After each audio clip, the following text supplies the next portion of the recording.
한 주 동안 잘 지내셨죠? 예. 어제 뉴스에 설악산에 단풍이 들었답니다. 들으셨나요? 예. 올해 단풍은 정말 아름답게 들었대요. 왜 그럴까요? 일교차가 너무 커서 단풍이 너무 아름답게 들었대요. 그래서 어제 뉴스에 보니까 30년 만에 단풍 구경을 왔다 하는 여인을 인터뷰하는 걸 들었습니다. 여러분 지금 계절이 변해서 가을로 가고 있습니다. 풍성한 열매 계절 가을인데 여러분의 삶에도 이러한 풍성한 열매가 맺어지기를 주님의 이름으로 간절히 축원합니다. 이런 의미에서 옆에 계신 분에게 한번 축복의 인사를 하겠습니다. 열매의 계절입니다. 풍성한 열매를 맺으세요. 예, 아름다우십니다. 예, 너무 아름다우세요. 자, 오늘은 형통한 자라는 제목으로 우리가 하나님 말씀을 보고자 합니다. 여러분 모두 다 형통한 자가 되기를 원하시죠? 예? 불쌍하고 연약한 자가 되고 싶으신 분은 한 분도 계시지 않을 거예요. 모두 다 형통한 자가 되시고 싶으실 거예요. 자, 오늘 설교 말씀을 잘 들으면 여러분이 형통한 자가 될 수 있습니다. 그러니까 졸지 마시고 귀를 쫑긋이 여러분 기울이셔서 말씀을 한번 잘 들어보시기를 바랍니다. 최근에 우리는 요셉을 살펴보고 있어요. 예, 요셉은 야곱의 11번째 아들로 아버지의 사랑을 독차지한 인물입니다. 어디를 가든지 무엇을 하든지 야곱은 라헬에게서 얻은 요셉을 특별하게 구별하여 사랑했습니다. 아마도 장자 르우벤보다 더 장자같이 사랑한 인물이 요셉이 아닌가라고 생각됩니다. 그래서 모든 형제들은 아버지의 모든 유산이 요셉에게로 갈 것 같다라는 생각을 가졌을 것 같아요. 그래서 형제들은 요셉과 거리를 두면서 같이 함께하지 않았어요. 적당하게 거리를 두고요. 같이 얘기도 안 하고 좋은 것도 같이 나누지 않은 것 같아요. 아버지의 사랑을 독차지하고 있었던 요셉이 조금이라도 겸손하게 자신을 낮추고 형제들에게 대했다라면 이 형제들과 관계가 조금은 좋아할 수 있었겠는데 요셉은 그렇게 하지 않았죠. 오히려 더 자기 자신을 드러내놓고 형제들을 감시했고 아버지가 입혀준 채색 옷을 입고 자기 자신을 자랑했고 형제들과 구별했어요. 이런 상황에서 기름에 불을 붓는 사건이 발생하는데 그것이 바로 꿈이에요. 꿈. 하나님이 요셉에게 꿈을 2번이나 보여주시는데 누가 봐도 아버지와 형제들이 자신을 섬기게 될 것이다 라는 것을 암시하고 있는 꿈인데 이 꿈을 요셉은 자랑하듯이 형제와 심지어는 아버지에게까지 이야기를 해요. 그 내용이 창세기 37장 5절에서부터 11절에 나오는 말씀이에요. 창세기 37장 5절에서 11절 우리가 다 같이 한번 읽어볼까요? 시작. 요셉이 꿈을 꾸고 자기 형들에게 말하매 그들이 그를 더욱 미워하였더라. 요셉이 그들에게 이르되 청하건대 내가 꾼 꿈을 들으시오. 우리가 밭에서 곡식단을 묶더니 내 단은 일어서고 당신들은 단은 내 단을 둘러서서 절하더이다.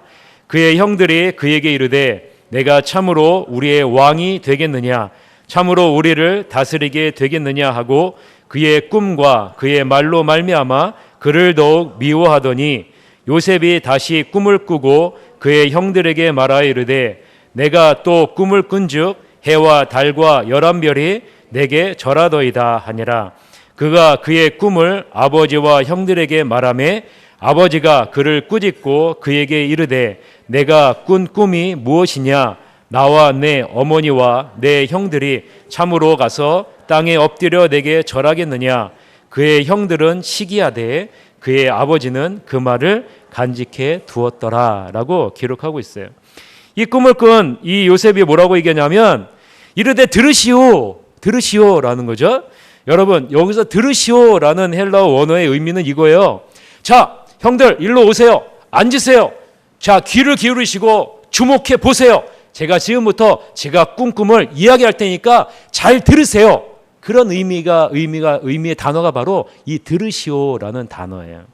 자, 여러분 이 꿈 이야기를 자랑하듯이 형제들에게 함으로 인해서 어떻게 돼요? 결국은 형제들은 요셉을 더욱 미워하게 되고 또 야곱도 요셉을 꾸짖게 되죠. 이렇게 모든 형제들의 마음속에 요셉을 시기하고 미워하는 마음이 고조되었을 때 여러분 어떤 사건이 발생해요?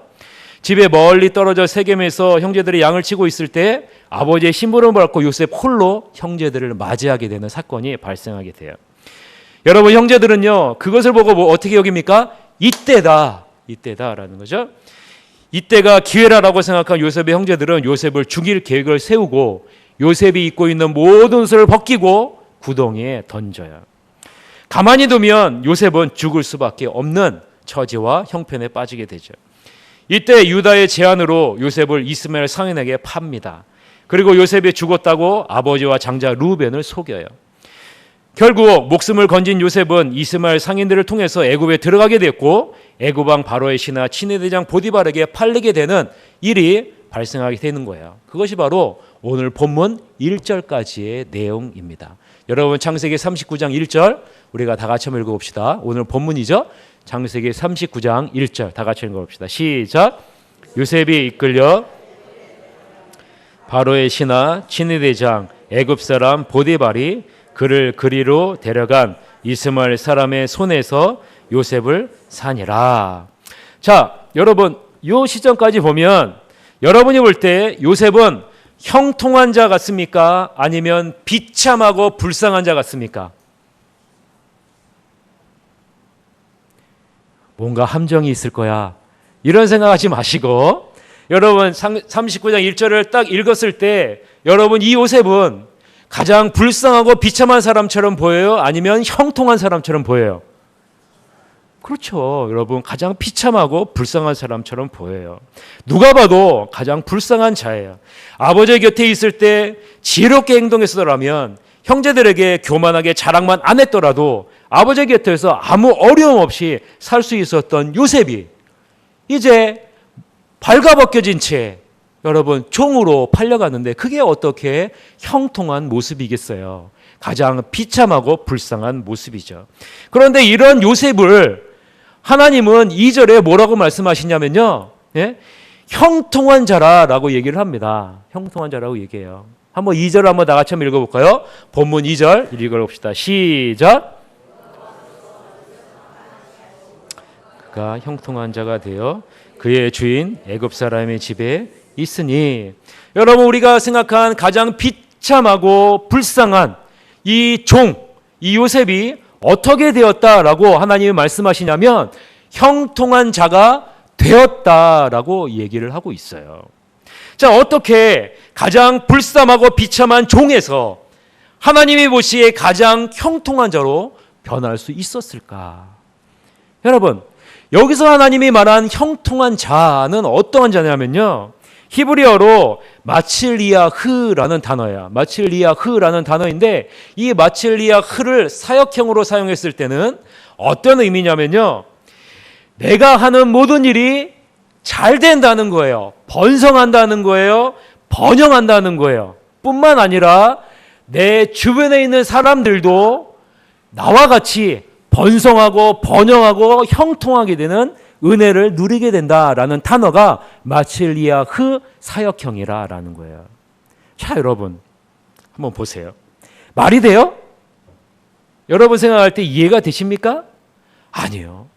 말이 안 되죠. 가장 비참하고 불쌍한 종과 같은 존재가 요셉인데 이 요셉 자신이 형통한 것도 말이 안 되는데 요셉 자신의 곁에 있는 모든 사람도 형통하게 되는 형통한 자가 된다는 것은 더더군다나 말이 안 되잖아요.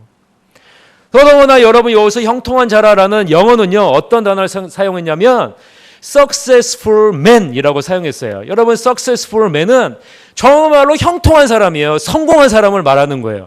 이 세상에서 보면은 가장 성공한 사람을 이야기할 수 있죠. 여러분 요셉이 성공한 사람 같습니까? 자기 자신이 성공한 것뿐만 아니라 가는 곳마다 자기와 함께하는 사람은 모두 다 성공한 사람을 만들어버린다는 거예요. 여러분 생각할 때 이해가 되세요? 절대로 이해가 안 되죠. 바로 조금 전만 해도 감옥으로 몸이 벌거벗은 채 모든 것을 다 잃고 종으로 팔려갔는데 이 사람이 이제 하나님 볼 때는 형통한 자가 됐다라는 거예요. 여러분 현 시점에 보자면 요셉은 가장 비참하고 불쌍한 종이에요. 그것도 가장 하찮은 일을 하는 노비에 불과합니다. 그럼에도 불구하고 어떻게 형통관자가 됐을까? 우리는 한번 생각해 볼 필요가 있는 거죠. 도대체 어떤 일이 요셉에게 일어났는가? 여러분 궁금하지 않으세요? 저는 궁금해요.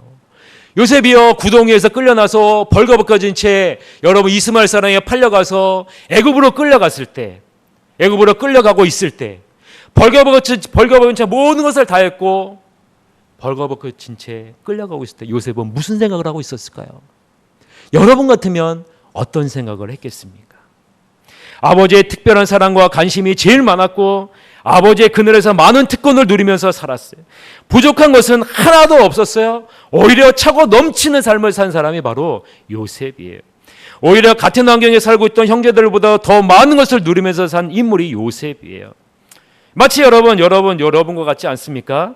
여러분이 피땀 흘려 벌었어요. 고생하면서 너무 힘들게 여러분 돈을 벌었어요. 근데요, 여러분의 자녀들은 그런 고생을 하기를 원하세요? 원치 않으세요? 원치 않아요. 여러분 자녀 원치 않아요. 여러분이 피땀 흘려 번 돈으로 여러분 어떻게 해요? 여러분 자녀들이 고생하지 않도록 물려주는 것이 여러분의 마음 아니겠어요? 여러분 야곱도 마찬가지잖아요. 야곱이 얼마나 많은 고생을 했어요. 그러니까 자기 자녀들은 고생 안 시키고 싶은 거죠. 특별히 요셉만큼은 채색 옷도 입히고 부족함이 없이 아무 어려움 없이 키우고 싶었던 거예요. 이런 특권을 누리고 있던 요셉에게 하나님은 꿈을 통해서 무엇을 보여주셨어요? 하나님의 존재를 보여주신 거예요. 그것도 2번이나요. 내가 있단다. 내가 있단다라는 거예요. 하나님 자신이 하나님의 존재에 대해서 요셉에게 알리신 거예요. 내가 너를 주목하고 있단다. 내가 너와 함께하고 있단다. 내가 너를 크게 사용하겠다라는 것을 하나님이 요셉에게 보여주신 거예요. 여러분 생각해 보세요. 하나님이 요셉을 주목하고 보여주셨는데 요셉은 하나님을 주목했을까요? 요셉이 하나님을 의지했을까요? 아니요. 성경 어디에도 이 요셉이 하나님을 주목해서 봤다거나 요셉이 하나님을 의지했다거나 요셉이 하나님을 전적으로 따랐다거나 이런 구절은 어디에도 찾아볼 수가 없어요. 종으로 팔려가기 전까지 어디에도 찾아볼 수가 없어요. 하나님이 주목하고 함께하는 요셉이지만 다른 가진 것들 속에서 특권적인 편안한 삶을 살고 있었던 요셉은 하나님이 주신 꿈을 자랑은 하지만 하나님을 찾지는 않는다는 거예요. 하나님을 찾지 않았어요. 하나님을 주목해보지 않았어요. 하나님을 인식하지는 않았어요. 그런 요셉이요, 한순간 자기가 가지고 있는 모든 것을 다 빼앗기게 됩니다. 다 잃어버리게 돼요. 아버지의 사랑도, 아버지의 그늘도, 특권적인 사랑도, 자기 자신이 입고 있던 옷도 모두 다 잃어버리게 돼요. 알몸이 되어 애굽에 팔리는 종의 신세가 되었어요. 모든 것을 다 잃었을 때, 그때 비로소 요셉이 주목하기 시작한 것이 있었어요. 여러분, 모든 것을 다 잃었을 때, 그때 비로소 요셉은 누구를 주목했을까요? 2번이나 꿈속에서 나타나신 그 하나님을, 그 여호와 하나님의 존재를 인식하기 시작한 거예요. 모든 것을 다 잊고 벌거벗은 몸으로 애굽의 종으로 팔려갈 때 비로소 요셉은 하나님이 계셨지. 하나님이 나에게 꿈을 주셨지. 이 하나님이 나를 주목하고 계셨지. 이 하나님이 나를 크게 들어 쓰신다고 하셨지. 이것이 눈에 들어오기 시작한 거예요. 하나님의 존재에 대한 인식이 이때 비로소 시작하게 된 거예요. 사랑하는 성도 여러분, 우리와 함께 하시는 하나님을 느끼지 못하는 이유가 무엇일까요? 여러분 안에 하나님이 함께 계시는데 여러분이 하나님을 느끼지 못하는 이유가 무엇일 것 같아요? 우리가 가진 것이 너무나 많기 때문에 그래요. 우리가 의지하고 있는 것이 너무나 많기 때문에 그런 거예요. 너무 풍요롭고 편안한 삶을 살고 있기 때문에 하나님이 보이지가 않는 거예요. 여러분, 우리는 이것이 형통한 삶이라고 생각합니다. 그러나 여러분, 절대로 그렇지 않아요. 우리는 하나님에 대한 갈급함이 없어요. 왜 그럴까요? 하나님의 도움 없이도 잘 살 수 있다고 생각하기 때문에 그래요. 여러분 하나님의 도움이 없이는 오늘 하루를 살 수 없습니다라는 간절함이 있습니까? 여러분 하나님의 도우심이 없으면 내일은 나에게 없습니다라는 그런 간절한 마음이 여러분에게 있습니까? 하나님의 도움이 없이는 올해를 마칠 수 없습니다라는 여러분 간절한 그 마음이 여러분에게 있습니까? 여러분 그런 마음 없잖아요. 먹을 걱정도 없고요, 입을 걱정도 없어요. 단지 여러분 걱정은 뭔지 아세요? 더 풍요롭게 살고 싶은데 어떻게 하면 더 풍요롭게 살 수 있을까라는 걱정이죠. 그러니 여러분 우리의 눈에 우리의 마음 안에 하나님이 보일 리가 없어요. 하나님을 주목해서 보지 않기 때문에 그래요. 하나님을 주목하여 볼 수가 없는 거예요. 요셉이 하나님의 특권적인 품에 있을 때 요셉의 여호와 하나님을 찾는다라는 구절은요, 어느 구절에도 찾을 수가 없어요. 찾을 수가 없어요. 형제들도 마찬가지예요. 어느 누구도 하나님을 주목하여 찾지 않아요. 하나님이 보이지 않아요. 하나님이 보이지 않아요. 하나님이 없어도 잘 살 수 있다는 거예요. 그런데 모든 것을 잃은 요셉의 눈에는 누가 보이기 시작해요? 여호와 하나님이 보이기 시작하는 거예요. 모든 것을 잃고 나니까 요셉의 눈에 누가 보이기 시작하냐면 여호와 하나님이 보이기 시작한다는 거예요. 그리고 이 여호와 하나님을 주목해서 보기 시작하고 눈이 여호와를 향하게 된다는 겁니다. 사랑하는 성도 여러분, 이것이 바로 형통한 자의 모습이에요. 여호와 하나님을 주목하여 보는 자가 바로 형통한 자라라는 거예요. 오직 여호와만을 의지하고 바라보는 자가 형통한 자의 모습이라라는 겁니다. 우리의 마음에 의지할 만한 것이 가득 차 있을 때 우리는 여호와 하나님을 모실 공간이 없어요. 여러분의 마음 안에 여호와 하나님을 모실 공간이 사라지게 된다는 것입니다. 하나님은 이스라엘을 구원할 요셉에게 가장 먼저 한 것이 무엇이냐면 요셉이 가지고 있는 모든 것을 다 빼앗아 버린 거예요. 목숨만 사겨줘. 요셉이 의지할 만한 것이라고는 모든 것을 다 빼앗아 버려요. 왜요?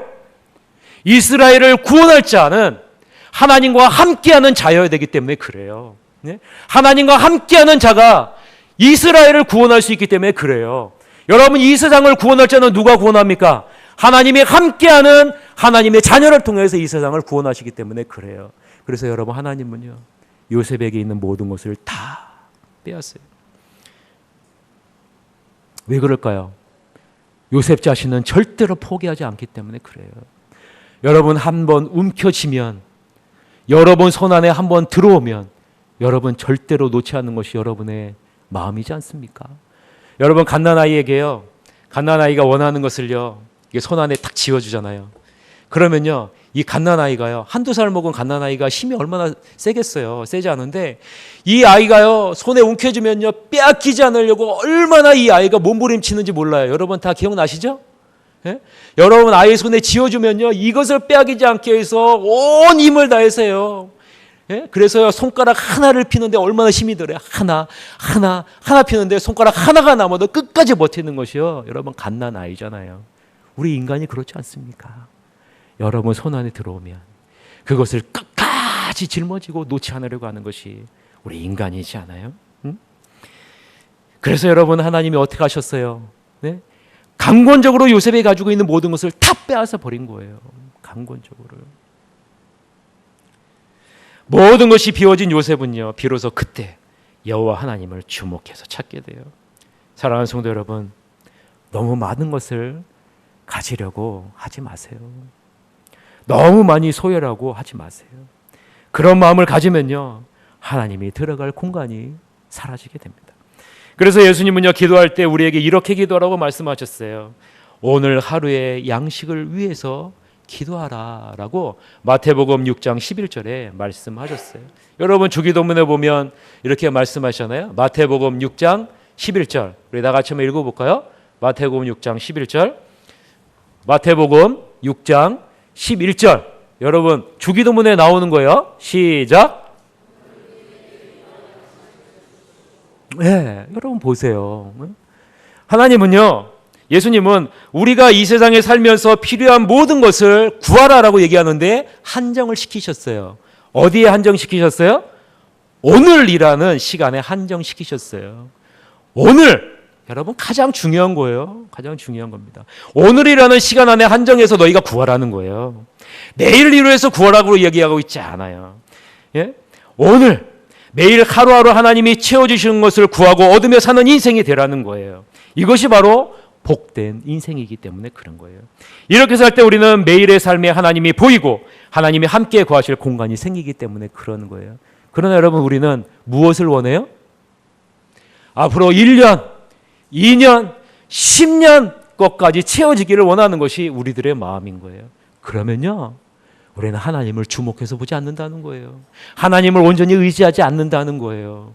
그렇기 때문에 여러분, 하나님 뭐라고 말씀하시죠? 오늘 우리에게 일용할 양식을 구하라 라고 분명하게 말씀하고 있는 것입니다. 여러분, 요즘 유행하는 삶이 바로 이런 삶 아닙니까? 스몰 라이프, 심플 라이프. 여러분, 이것이 요즘 유행하잖아요. 여러분, 이것이 무엇일까요? 줄이면서 사는 삶에 더 큰 만족과 행복이 생긴다라는 의미가 바로 이 스몰, 심플 라이프 안에 담겨져 있는 의미예요. 이전에 우리는 채우면 채울수록 행복할 것이라 라고 생각을 했어요. 그런데 요즘에는요, 버리면 버리고 버리면 버릴수록 심플하게 살면 살수록 더 행복을 찾게 되더라라는 그런 의미예요. 여러분, 자기 자신의 모든 것을 잃고 난 후에 요셉은 여호와 하나님을 의식하기 시작했어요. 이것이 변화의 시작이에요. 어떻게 변했을까요? 창세기 39장 2절서부터 3절, 오늘 본문이죠? 39장 2절 3절 다 같이 읽어봅시다. 시작. 여호와께서 요셉과 함께 하심으로 그가 형통한 자가 되어 그의 주인 애굽 사람의 집에 있으니 그의 주인이 여호와께서 그의 함께 하심을 보며 또 여호와께서 그의 범사에 형통하게 하심을 보았더라. 여러분, 하나님이 함께하는 자가 된 거예요. 형통한 자가 되었다라는 것입니다. 자신이 하는 일은 무엇이든지 번성하게 하는 자가 되었다라는 거예요. 또한 그의 주인도 여호와 하나님이 함께하심으로 범사에 형통하게 하심을 보았다라고 말씀해요. 여러분, 아무것도 없는 종에 불과할 것 같지만 전능하신 여호와 하나님이 함께하는 존재가 됐어요. 이것이 바로 요셉이에요. 예? 아무것도 없지만, 가난한 것 같지만 여호와 하나님을 주목하고 여호와 하나님을 의지하는 자는 이 세상에서 보면은 아무런 가치 없는 것처럼 여겨지지만 이 세상을 부유하게 되는, 이 세상을 풍요롭게 하는 존재가 바로 예수 그리스도와 함께하는 자라라는 거예요. 저는요, 그래서 고린도후서 6장 9절서부터 10절 말씀을 정말로 좋아해요. 고린도후서 6장 9절서부터 10절 말씀을 우리 다 같이 한번 읽어보도록 하겠습니다. 시작. 무명한 자 같으나 유명한 자요, 죽은 자 같으나 보라 우리가 살아있고, 징계를 받은 자 같으나 죽임을 당하지 아니하고, 근심하는 자 같으나 항상 기뻐하고, 가난한 자 같으나 많은 사람을 부유하게 하고, 아무것도 없는 자 같으나 모든 것을 가진 자로다. 여러분, 우리는 많이 가지면 가질수록 남을 풍요롭게 할 수 있을 것이다 라고 생각해요. 세상의 논리가 똑같죠. 그러나 여러분, 하나님은 그렇게 말씀하고 있지 않아요. 하나님은 뭐라고 말씀하시는지 아세요? 너희가 가지고 있는 모든 것을 다 주님 앞에 내려놓고 여호와 하나님으로 그것을 채우라는 거예요. 그리고 여호와 하나님을 의지하라는 거예요. 그러면 너희는 무명한 자 같으나 유명한 자고, 가난한 자 같으나 가장 풍요로운 자고, 너희는 비록 아무것도 없는 근심하는 자 같으나 항상 기뻐하는 자가 될 것이다 라는 거예요. 아무것도 없는 자 같으나 모든 것을 가진 자가 될 것이다 라는 거예요. 여러분, 이것이 바로 형통한 자가 갖고 있는 모습이라는 거예요. 하나님이 함께하는 요셉이 어떻게 보디발의 집을 부유하게 하는지 한번 보세요. 오늘 본문에 나오잖아요. 4절 5절, 창세기 39장 4절 5절, 우리가 다 같이 한번 읽어봅시다. 창세기 39장 4절 5절 시작. 입어 섬김에 그가 요셉을 가정 총무로 삼고 자기의 소유를 다 그의 손에 위탁하니, 그가 요셉에게 자기의 집과 그의 모든 소유물을 주관하게 한 때부터 여호와께서 요셉을 위하여 그 애굽 사람의 집에 복을 내리심으로 여호와의 복이 그 집과 밭에 있는 모든 소유에 미친지라. 여러분, 이 하나님의 형통함이 누구에게 미친다고요? 보디발에게 미친다라는 거예요. 미친다. 집안 허드렛 일을 하던 요셉과 함께하는 하나님을 본 보디발이 어떻게 해요? 자신의 집과 모든 소유물을 주관하게 한 때부터 여호와의 복이 누구에게 미쳐요? 보디발의 집에 임하게 되었다라는 거죠. 여러분, 여호와 하나님이 함께하는 자는 여호와의 복을 전달하는 자라라는 거예요. 다 같이 한번 따라 보세요. 여호와의 복을 전달하는 자다. 여러분, 그것이요 여호와 하나님의 자녀예요. 하나님의 자녀예요. 여호와의 복을 전달하는 자예요. 우리가 이 세상의 빛과 소금 역할을 감당하기 위해서 가장 먼저 우리가 해야 될 것은 이러한 하나님의 형통하심으로 충만해져야 된다는 거예요. 여러분, 우리가 형통해지기 위해서 어떻게 해야 된다고요? 하나님을 온전히 의지해야 된다. 여호와 하나님을 주목하고 바라보고 함께하는 삶을 살아야 된다는 거죠. 그런데 여러분, 문제가 있어요. 무슨 문제일까요? 우리에게는 이미 많은 것들이 있어요. 여러분, 이 많은 것들을 다 버리고 알몸으로 하나님 앞에 나올 수 있겠습니까? 여러분에게 가지고 있는 모든 것을 다 내려놓고 알몸으로 하나님 앞에 여러분 나올 수 있겠어요? 절대로 못하죠, 여러분. 예? 여러분 이미 여러분 손안에 쥐어져 있는데 여러분 어떻게 여러분 이것을 다 포기할 수 있어요? 요셉과 같이 모든 것을 버릴 수 없죠. 그러면 여러분 우리가 어떻게 해야 될까요? 그것은요, 우리가 소유하고 있는 모든 것의 소유권을 하나님 앞에 넘기는 거예요. 여러분이 가지고 있는 모든 것의 소유권을 누구에게 넘겨요? 하나님께로 넘기는 거예요. 우리가 의지하는 모든 대상을 우리가 소유하고 있는 것에서 하나님께로 옮기는 거예요. 우리의 의지의 대상을요, 여러분이 가지고 있는 것에서 누구로요? 여호와 하나님께로 옮기는 거예요. 여러분 자랑은 어떤 것이에요? 여러분이 가지고 있는 것이 여러분의 자랑이잖아요. 그러면 여러분의 자랑의 대상을 어디로 옮겨요? 여호와 하나님으로 옮기는 거예요. 여러분 돈은 들어요, 안 들어요? 돈 하나도 안 들어요. 그런데요, 가장 힘들어요. 가장 힘들어요. 돈도 안 드는데요, 가장 힘들어요. 가장 힘들어요. 그렇게 해요. 그렇게 하면요, 그때 비로소 우리의 마음이 비워져요. 그리고 하나님을 의지하는 그런 마음이 우리의 마음께 들어오고 빈 공간이 생겨요. 여호와 하나님이 들어올 수 있는 빈 공간이 생기는 거예요. 그때 여러분 하나님을 온전히 의지하게 돼요. 하나님을 의지하게 되면요, 하나님의 복을 누리게 됩니다. 이거는요 제가 하는 얘기가 아니에요. 시편 115편 9절서부터 15절에 보면요, 여호와 하나님을 의지하는 자에게 하나님이 주시는 복이 어떤 것인가라는 것을 보여주고 있어요. 시편 115편 9절서부터 15절 말씀을 우리 다 같이 한번 읽어봅시다. 시작. 이라 여호와를 의지하라. 그는 너희의 도움이시요 너희의 방패시로다. 아론의 집이여 여호와를 의지하라.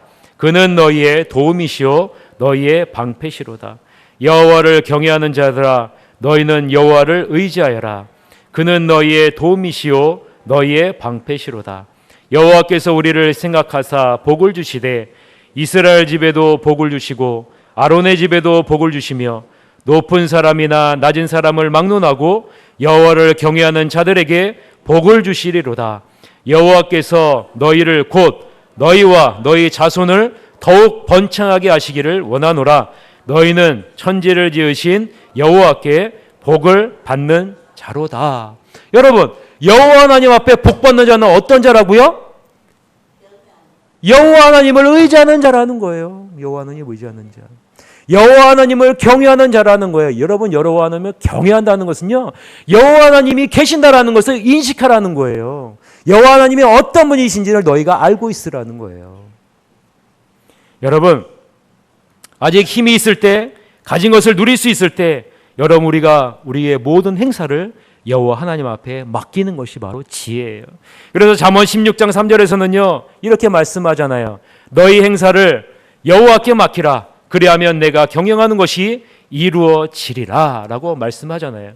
여러분, 여러분이 행사하는 것 잠언 16장 3절 말씀, 그럼 다 같이 한번 읽어봅시다. 시작. 행사를 그리하면 하나님은 분명하게 말씀하시잖아요. 여러분, 맡기라. 이 맡기라는 단어가 어떤 단어인지 아세요? 이 맡기라는 단어는요, 제가 여러분 예를 들어서 성경책을 들고 있잖아요. 맡기라는 단어는요, 성경책을 던지라는 거예요. 누구에게 던져요? 하나님에게 던지라는 거예요. 여러분, 던지면 이 성경책은 누구에게 갑니까? 여러분, 제가 가지고 있는 공을 여러분에게 던지면 여러분 받잖아요. 그러면 공은 지금 누구에게 가 있는 거예요? 하나님에게 가 있는 거잖아요. 맡기라는 것이 그런 의미예요. 여러분이 가지고 의지하는 모든 것을요, 하나님 앞에 맡기라는 거예요. 의지의 대상을 바꾸라는 거예요. 해결의 대상을 바꾸라는 거예요. 바꾸라는 거예요. 그러면 어떻게 돼요? 내가 경영하는 것이 이루어지리라라는 거예요. 여러분, 하나님을 인정하라는 거예요. 하나님을 인정하라는 거예요. 하나님을 인식하라는 겁니다. 여러분, 여러분에게 있어서 가장 중요한 것은 무엇입니까? 여러분에게 있어서 가장 중요한 것은 무엇이에요? 여러분이 가장 중요하다고 생각하는 것이 여러분의 가장 중요한 것이 아닐 수도 있다고 생각해 보신 적 있으십니까? 건강을 잃고 삶의 끝자락에 서게 되면 우리가 생각했던 가장 중요한 것이 아니었구나라는 것을 깨닫게 돼요. 여러분, 일주일이 남았다면 이라는 책이 있어요. 여러분 시간 내시면 한번 사서 구입해서 읽어보시면 여러분에게 많이 도움이 되실 거예요. 일주일이 남았다면, 이 세상 사람들이 죽기 전에 후회하는 것들을 적은 글이 바로 책이 일주일이 남았다면 이라는 책이에요. 여러분, 여러분이 만약에 여러분의 삶이 일주일이 남았다면 여러분은 무엇을 하시겠습니까? 여러분이 삶이 일주일이 남았다면 여러분은 무엇을 하시겠어요? 이 책에는요, 삶의 끝자락에 있는 그 사람들을 대상으로 적은 거예요. 그러니 이분들이 다 후회하는 내용이 있다는 거예요. 바로 죽음을 앞에 두고 후회하는 내용이 있다는 거예요. 그 중에 가장 많이 후회하는 것이 내가 용서할 걸. 왜 용서하지 못했을까? 두 번째는요, 내가 왜 걱정하면서 살았을까? 행복하게 살 걸. 왜 걱정하면서 살았을까? 세 번째는요, 인생은 한 번뿐인데 왜 열정적으로 살지 못했을까? 왜 소극적으로 살았을까라는 거예요. 네 번째는요, 왜 감사하지 못했을까? 삶의 끝자락에 있는 많은 분들이 이것을 후회하면서 살았대요. 여러분, 만약 일주일에 여러분이 죽는다면 여러분은 무엇이 가장 후회가 되세요? 여러분, 일주일에 여러분이 죽는다면 여러분은 무엇이 가장 후회가 될 것 같습니까? 동일한 질문을 설교를 준비하면서 저에게 해봤어요. 내가 만약 일주일에 죽는다면 너는 무엇이 가장 후회가 되니? 저는 이렇게 적었습니다. 예수님을 정말 잘 믿어보지 못한 것이 후회가 됩니다. 예수님을 정말 잘 믿어보고 싶습니다. 예수님을 정말 잘 보지 못하고 죽는 것이 정말 후회가 돼요. 예수님을 정말 잘 믿고 싶은데 예수님을 정말 잘 못 믿은 것 같아요. 여러분은 예수님을 잘 믿고 계세요? 여러분, 예수님 정말 잘 믿고 계세요? 여러분, 하나님이 여러분에게 물어보실 거예요. 너 나 잘 믿고 살다가 왔니? 물어보실 텐데, 예수님, 정말 예수님 잘 믿고 왔어요 라고 여러분 대답할 자신이 있으세요?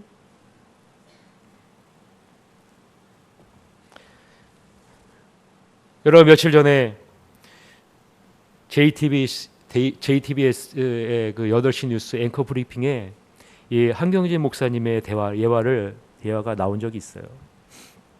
그거는 익히 알고 있는 예화죠. 이 한경진 목사님이 은퇴하고 한적한 곳에 18평 되는 연약한 곳에서 이렇게 생활하고 있을 때 많은 젊은 목사님들이 한경진 목사님을 찾아갔어요. 그리고 나서 한경진 목사님에게 이렇게 질문을 한 거예요. 목사님, 어떻게 하면 목회를 잘할 수 있을까요? 어떻게 하면 목사님처럼 성공적인 목회를 할 수 있을까요? 어떻게 하면 정말로 목사님다운 목회를 할 수 있을까요? 성공적인 목회를 할 수 있을까요? 한마디만 조언을 해주세요 라고 얘기를 했어요. 그때요 한경진 목사님이 한마디 했어요. 무슨 말이냐면요, 목사님들 예수님 잘 믿으세요. 그러면 돼요. 목사님들 다른 거 없어요. 예수님 잘 믿으시면 돼요.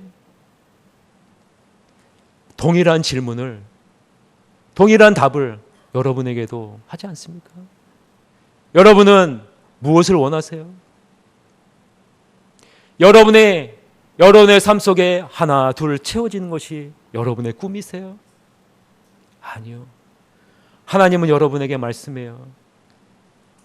예수님 잘 믿으라고요. 예수님 잘 믿으라고. 사랑하는 성도 여러분, 우리는 예수님을 잘 믿고 있습니까? 아니면 예수님을 잘 이용하고 있습니까? 여러분 자신의 모습을 한번 보세요. 저는 예수님을 뵐 면목이 없어요. 제대로 믿지 못하고 있기 때문에 그래요. 목사된 제가 잘 못 믿으니까 여러분은 오죽하겠어요. 그래서요 저는 매일 새벽마다 울부짖어요. 하나님 잘 믿게 해주세요. 우리 성도님들도 잘 믿게 해주세요. 여러분 주님이 보이세요? 여러분과 함께 내주하시는 성령 하나님이 느껴지세요? 안 보이지 않아요? 느껴지지 않지 않아요? 여러분 답답하지 않으세요? 여러분 답답하지 않으세요? 여러분 안에 성령 하나님이 계신데 느껴지지가 않아요. 답답하지 않으세요? 여러분 왜 그렇다고 생각하세요? 우리가 가진 것이 너무 많아서 그래요. 우리가 의지하는 것이 너무나 많아서 그래요. 이것들을 내려놓는 훈련을 해야 돼요. 그럴 때 여러분 비로소 우리 마음이 주님을 위한 빈자리가 생겨요. 형통한 자가 되고 싶으세요? 여러분이 가는 곳마다 여러분으로 말미암아 모든 사람들이 형통하게 되는 복을 누리게 하고 싶으세요? 그러면요 아무것도 없는 자와 같이 살아야 돼요. 오직 주님만을 의지하고 모든 주권을 하나님 앞에 넘기고 하나님만을 의지하고 하나님이 나의 삶의 주인의 삶을 살아야 돼요. 그러면요 아무것도 없지만 하나님이 우리를 형통한 자라고 부르세요. 그리고요 채워주세요. 모든 것이 주님의 것임을 인정하며 감사하는 인생을 여러분 살아야 돼요. 여러분 삶의 주도권이 누구에게 있습니까? 여러분에게 있지 않아요. 하나님께 있어요. 여러분 이것을 인정하세요. 그럴 때 여러분 하나님은 우리를 통해서 하나님이 일하시는 거예요. 요셉이요 끌려가기 전까지 하나님이 일을 할 수가 없었어요. 그러나 여러분 모든 것을 다 잃었을 때 하나님은 요셉을 통해서 마음껏 일할 수가 있었어요. 왜요? 가진 모든 것을 다 버렸기 때문에, 다 빼앗겼기 때문에 그래요. 말씀을 맺겠습니다. 아무쪼록 우리의 모든 것의 주도권을 하나님 앞에 넘기고 그것을 인정하시는 여러분이 되시길 바랍니다. 그래서 여러분 형통한 자가 되시길 바라요. 그래서 여러분의 가정이 형통이고 여러분의 자녀가 형통하고 여러분이 있는 곳이 형통하게 되는 놀라운 은혜의 역사가 이루어지길 원합니다. 이것은 제가 약속하는 게 아니라 하나님이 말씀하시는 거예요. 여러분을 비우고 하나님을 온전히 의지하면 하나님은 여러분을 형통한 자로 세우시고 여러분이 만나는 모든 사람을 형통하게 해주신다고 분명하게 말씀하셨습니다. 이 말씀을 굳건하게 붙잡으시고 하나님 앞에 모든 것을 내어놓고 주님과 동행하는 삶을 살겠습니다라고 고백하며 나가는 여러분이 되시기를 주님의 이름으로 간절히 축원합니다. 우리 이 시간에 찬양하고 하겠습니다. 너의 가는 길에 주의 평강이 있으리.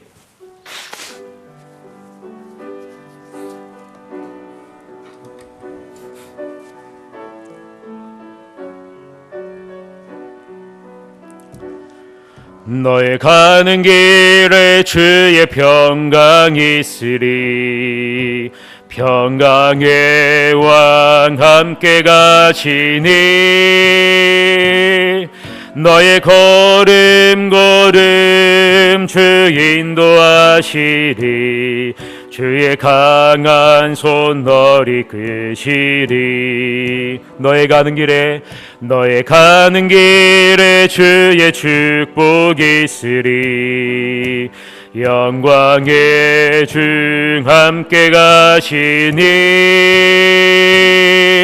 내가 밟는 모든 땅 주님 다스리리. 너는 주의 길 예비케 되리.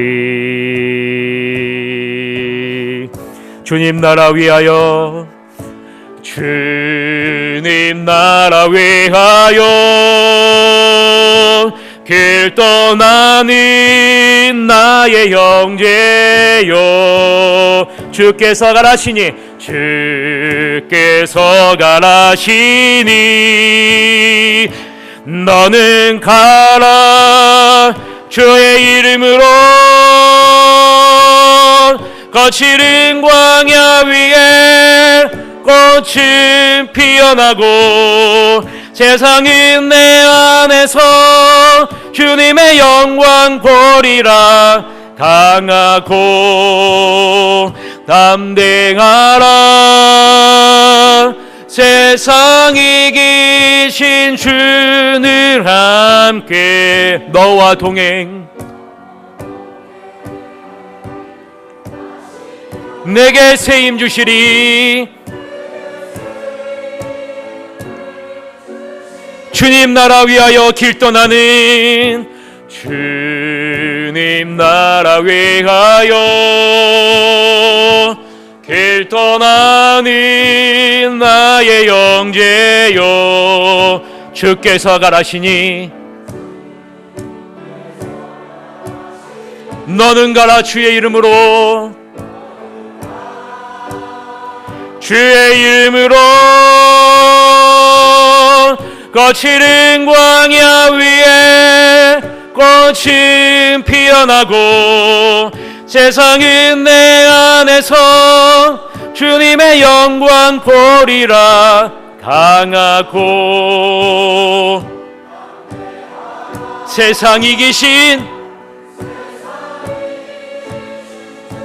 늘 함께 너와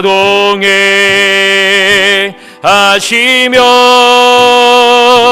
내게 새 힘을 주시리. 이 시간에 통성으로 기도하겠습니다. 하나님 아버지, 내가 가지고 있는 모든 것을 다 주님 앞에 아버지 하나님 내어놓게 하여 주시옵소서. 주님의 소유권을 아버지 인정할 수 있도록 이끌어 주시옵소서. 아버지 하나님을 온전히 인정하고 여호와 하나님을 주목하고 여호와 하나님과 동행하는 형통한 자가 되게 하여 주시옵소서. 예수 그리스도를 잘 믿는 자가 될 수 있도록 이끌어 주옵소서라고 우리가 주님 앞에 통성으로 기도하시도록 하겠습니다. 기도하시겠습니다. 사랑이 많으신 아버지 하나님, 이 시간에 아버지 하나님 주님 앞에 아버지 하나님 기도합니다. 아버지 하나님, 내가 아버지 하나님이 너무 많은 것을 가지고 있습니다. 아버지 하나님이 내가 아버지 하나님 의지했던 많은 것이 내 안에 있는 것을 아버지 하나님 바라옵니다. 주님의 나와 함께 하시는데 아버지 하나님이여, 내가 아버지 하나님의 이 하나님을 아버지 하나님의 인식하지 못하고 느끼지 못하는 이유가 무엇입니까? 아버지 하나님, 그것은 내 안에 함께 계시는, 내 안에 내주하시는 아버지 하나님 그 하나님을 온전히 의지하지 아니하고 내가 있는 것을 아버지 의지하고 아버지 하나님 내가 바라보는 것이 있는 것이 있음을 아버지 하나님 바라봅니다. 이 시간에 아버지 하나님의 내가 의지한 모든 것을 다 아버지 하나님 내려놓고 오직 주님만을 바라보며 주님만을 의지하며 주 앞에 나갈 수 있도록 주께서 인도하시기를 간절히 바라옵고 합니다. 오직 아버지 하나님 주의 여호와 하나님만 의지하고 여호와 하나님을 바라보고 주님만 의지하는 하나님의 자녀가 될 수 있도록 주께서 인도하시기를 간절히 바라옵고 합니다. 우리 자녀 깨보던 성도들 아버지 하나님의 온전히 주님을 아버지 인지하고 아버지 하나님 인정하고 주님을 주목하여 아버지 하나님의 온전히 주님의 형통한 자가 될 수 있도록 주께서 인도하시기를 간절히 바라옵고 합니다. 그래서 아버지 하나님이 우리 가정이, 우리 아버지 하나님의 식구들이 아버지 우리가 있는 모든 것이 아버지 하나님이 여호와 하나님을 말미암아 아버지 하나님 축복받는 놀라운 역사 일어날 수 있도록 인도하시기를 간절히 바라옵고 합니다. 아버지 하나님이 예수 그리스도를 잘 믿는 자가 될 수 있도록 이끌어 주시옵소서. 아버지 하나님, 우리 향해서 아버지 예수 그리스도를 잘 믿으라고 하자 말씀하고 계신데 아버지 하나님 정말 이 세상에 있는 동안 예수 그리스도를 잘 믿고 주님의 품으로 돌아갈 수 있도록 이끌어 주시옵소서. 마지막 순간에 아버지 하나님이여, 우리가 중요하다 생각하는 것이 아버지 하나님 중요하지 않음을 우리가 알고 있습니다. 아버지 하나님이여, 정말 아버지 하나님이여 가장 중요한 것이 무엇인지를 날마다 깨닫고 그것을 아버지 위해서 아버지 하나님 평생 주님 앞에 헌신하며 주 앞에 영원히 되신 하나님의 태어나줄 수 있도록 주께서 이끌어 주시옵소서. 아버지 하나님, 마지막 순간에 우리에게 가장 중요한 것이 무엇일까? 아버지 하나님, 주님은 말씀하십니다. 예수님을 잘 믿으세요. 예수님을 잘 믿지 않으면 피눈물 납니다. 아버지 하나님, 우리가 의지했던 모든 것을 다 내려놓고 오직 주님만을 의지하는 하나님의 복된 자녀들이 다 될 수 있도록 이끌어 주시옵소서.